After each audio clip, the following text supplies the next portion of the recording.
So first off, start off by telling us your name. My name is Ryan Heimlich. So what is your job at PV? I have multiple jobs, actually. I am the band director for Pleasant Valley High School and Bidwell Junior High School down the street. And I also teach guitar here. And I do other things as well to make all those things happen. How did you get into this field of career? Well, I started band in fifth grade, I think, playing the clarinet, and I always enjoyed it. And I just kept playing all the way through high school, and then eventually in high school I started helping teach the elementary band program, and went to college and got a music degree, and I just kept on going from there. So what other profession besides the one you're in currently would you like to do? I don't know. Well, what is a profession that you wouldn't want to do? That I wouldn't want to do? Yeah, that you could never see yourself as. There's a lot of those jobs. I don't know, I like jobs that involve helping people in like public service and whatnot. And so I think that it would have to be something that I would have to do something along those lines where I feel like I'm making a difference and contributing to something and not just going to a 9-to-5 job. So what is your favorite band or musician? My favorite musician? My favorite musician would have to be Gustav Mahler, which is not anybody here is going to know, but he is a composer who lived in the late 1800s and early 1900s, and he wrote big symphonies and he conducted opera and stuff like that, and I really enjoy him. My favorite popular musician, I would have to say the Beatles. I'm a big fan of the Beatles. Jazz-wise, I love Duke Ellington. Cool. So if you were to spend the day with any band member from the Beatles, who would it be? George Harrison. And why is that? I like his songs. I like his writing. I like the melodies that he comes up with. You feel like you could relate with his lyrics? Yeah, and to me, it's less about the lyrics and more about the harmonies and the melodies, and that I really connect with him. So cool. What is one of your biggest pet peeves? One of my biggest pet peeves: kids who don't practice. So, what sound or noise do you love? Well, I'm a clarinet player, so I love the clarinet, I guess. Okay. Yeah. Do you have an idol? Do I have an idol? Yeah. And if so, who is it? I don't know if I have an idol, but I have a lot of mentors and people who I look up to throughout my life. There's a high school band teacher who was my band teacher from elementary school to high school, actually, who I really look up to. And then I have, his name is George Vest, actually. He went to Chico State. Then I have a band teacher and a clarinet professor at UC Berkeley that I look up to, Robert Kalanico, and then the Chico State band director, Royce Tevis. I really look up to them. They provide a lot of guidance. Those are professional idols. I don't idolize people necessarily. I respect a lot of people, though. That's good. Do you have a favorite word? And if so, what is this word? Do I have a favorite word?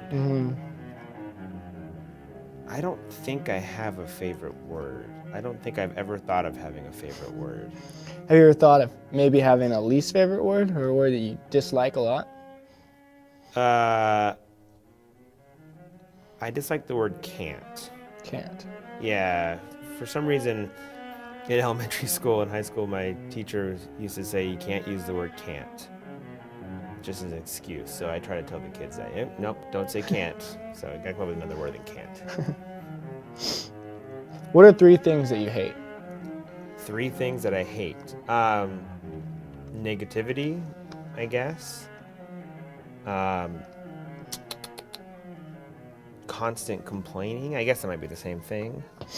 And non-open-minded people. So stubborn people. Well, people who are not open-minded, who are not open to seeing other viewpoints. Cool. If heaven exists, what would you like to hear God say when you arrive at the pearly gates? There wouldn't be words. It would be a French horn section from a Mahler symphony, and being played by a big orchestra someplace. Cool. And it would be nice and loud, and yeah. How would you rate yourself as a musician? 1 to 10. 10 is Mozart, and 1 is your average first-year guitar student. 10 is Mozart, huh? Mozart's pretty good. Mm-hmm. I'm a pretty good musician. I teach at Chico State, and I perform a lot, actually. I had a concert last weekend, and I have a concert this weekend. I have a lot of concerts. See, music is one of those things where the better you get at your instrument, the more you realize the more you have to do. So, but you're looking for a number, huh? Oh, I don't know. A 6, 7? It's hard to say.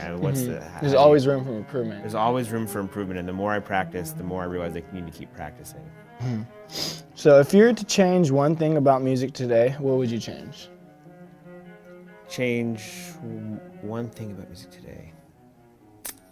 Like the most popular music that's out on the radio stations today. I wish people would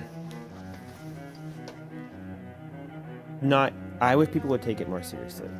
I wish people would not just think of it as something that's in the background, but something that is meaningful and has a purpose, and you really listen to it and get involved with it. I wish people would change that about it. You know, it's not just you shouldn't put classical music on to study to. You should put classical music on to listen to. Yeah. You know, that type of thing. Okay. If you were stranded on an island and could only bring with you 3 things, what would you bring? 3 things. I would probably bring a clarinet. There's no size limit, right? So I'd bring a grand piano, like that one over there.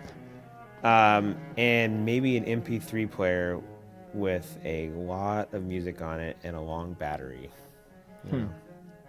Because I think that would keep me occupied. Maybe like the collected box set of the Seinfeld TV show too.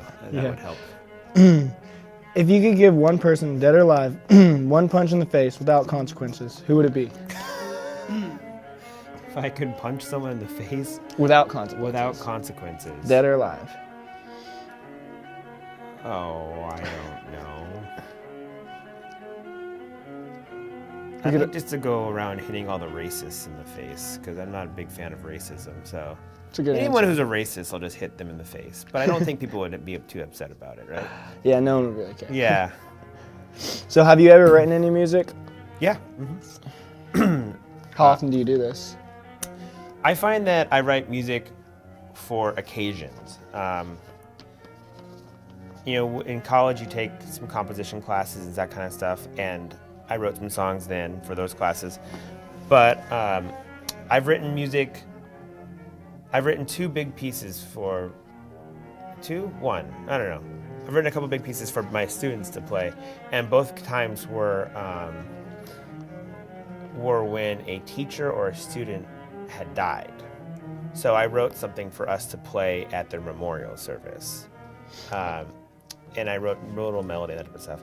I do a lot of arranging though, which is you take a popular tune and arrange it for something else. So for instance, this year with the band, I took What Does the Fox Say and wrote it out for the band to play at rallies and stuff like that, football games. So I do a lot of that type of thing, taking it from one something or other and putting it into a different form. Yeah, it's called arranging.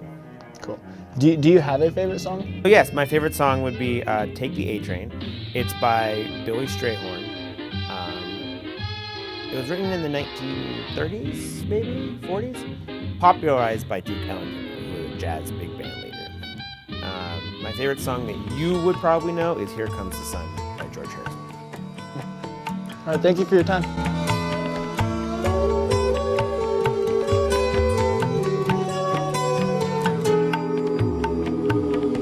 Here comes the sun, doo-doo-doo.